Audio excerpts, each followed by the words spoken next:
Hi, my name is Schettino, and this is my project, the human-powered thresher, to help Kenyan farmers.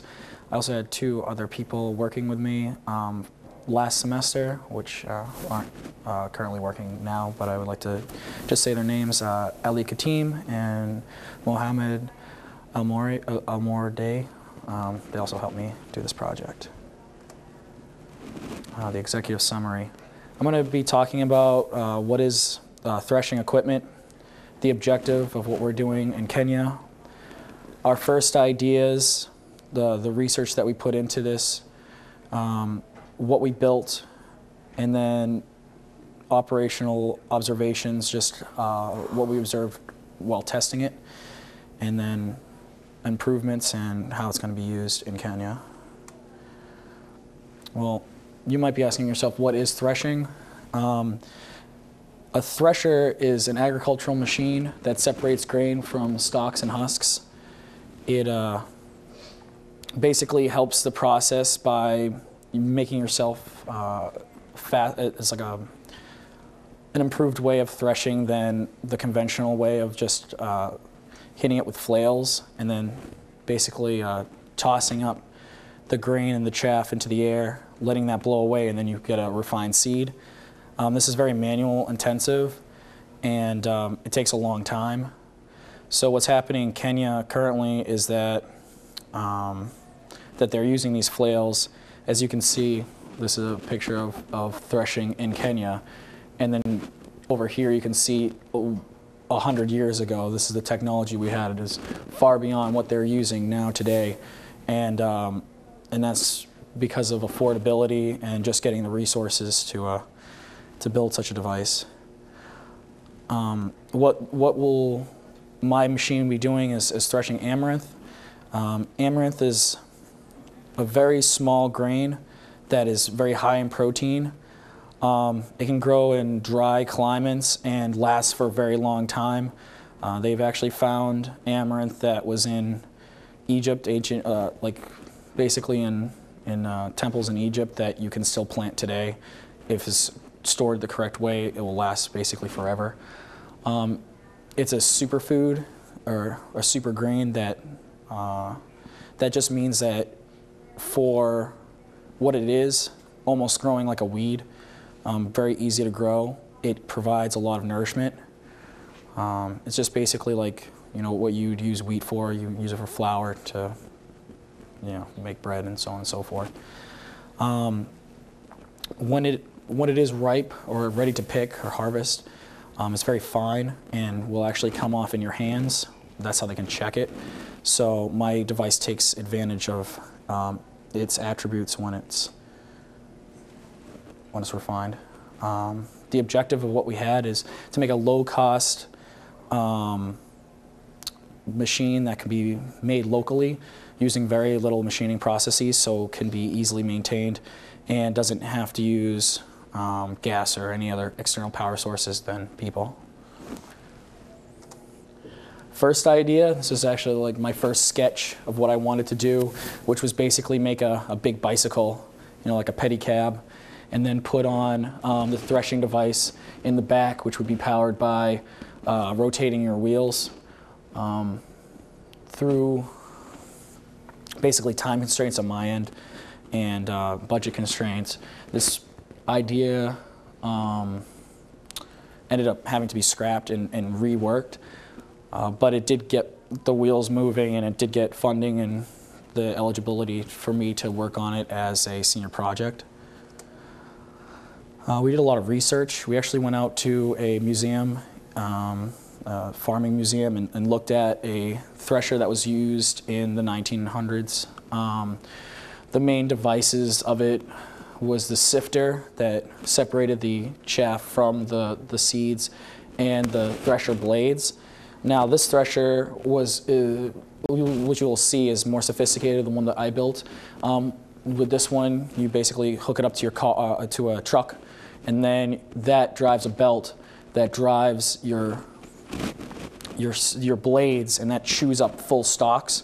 What I'll be explaining is there's just going to be a different method of what I did, but once again, this put me into a mindset to design this, which is basically a box that can that you have a reactive plate and blades up here that would chew it up and spit it out to this back end portion of the box, and then through that you would be able to sift out your grain and everything without having to use a fan.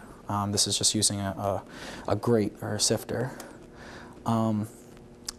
Because the amaranth is very fine, and it's not like wheat where you have to absolutely destroy the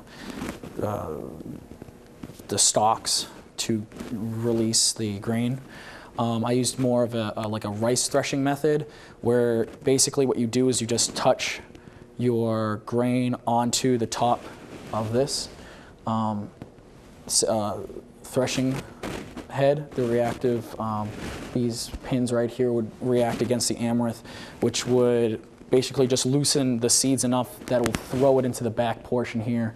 And in this design, I don't have it, you won't see any pictures of it, but there's like a tarp that goes over this back portion so it doesn't basically just fly out and, you know, cause mischief, I guess. What we ended up building looked more like this because of design constraints and just why do it like this. We changed. I had a basically just a ramp, and then the seeds would come out of this ramp. But now we have a 4 ramps that go into a centralized point, and then you just replace a bucket or something like that so that it can be easily collected. This threshing barrel got changed from a metal design, which I was going to use basically rims from a car tire and then put on a metal frame. Switch that over to wood because it's easier to maintain and to to build and maintain, and then you wouldn't have to use any machining processes. Even welding got taken out from that. More features is that you can switch out your sifting. So your sifting device, which right now is set for basically a very fine meshed for amaranth. We have a meshing that's sandwiched between 2 pieces of it's not chicken wire, but it's like that. It's a little bit stronger than chicken wire, so so that it won't get ripped. But that can be easily changed out for different sizes, and we also can change out the barrel. So if the barrel is insufficient and what it's supposed to be doing when we're over there, then we can change it out and modify it very easily. And you can modify it to different barrels or anything, not anything you want, but a wide variety of different barrels for different situations. Actually got it up and running. This is in Dana 102, which anyone can come and visit and look at that after this. Which is basically, I turned it into a cart, just added tires and so you can roll up and down the fields with it, so it doesn't have to be at one centralized location.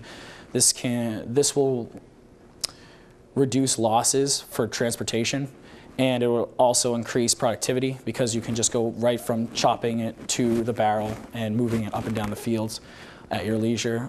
This design for using regular tires, car tires, that was done off of what I've seen about Kenyan carts. That's kind of how they do it.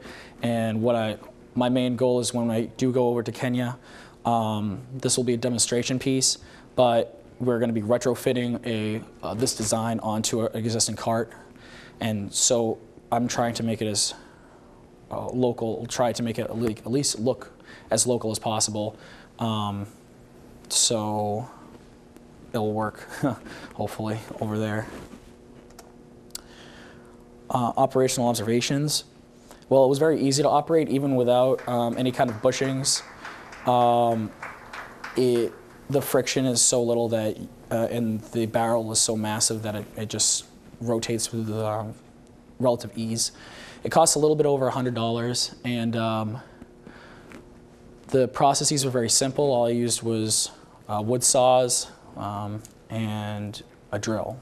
That was how I built the whole thing. So that's something that's very good, because when we actually get there for production, will be done in, hopefully be done in villages that have wood production like that. Adding improvements to create less friction, I'm going to be hopefully adding metal bushings, which is just basically, instead of the metal reacting against wood, it will be reacting against another piece of metal that you can grease, so then it will work more fluidly when you're turning the barrel and using it as a cart. Conclusion. Well, I was working on a concept piece, and that concept was from a piece of paper and an idea to a working prototype, which I'm pretty proud of. It will be used to show people in Kenya a new way of grain production, and that will help them and hopefully increase their farm sizes, and which will cause increased revenues, which would heighten their way of life or basic living conditions. So that was the conclusion of this project is, and it's not concluded yet. We're going to be going over to Kenya for 2 weeks and going to be implementing that project. And while we're there, we're going to teach and show them how to do this, and help those that don't have the knowledge about certain things to help themselves, and we're going to be bringing that knowledge and helping people. So we won't have questions. So that's it.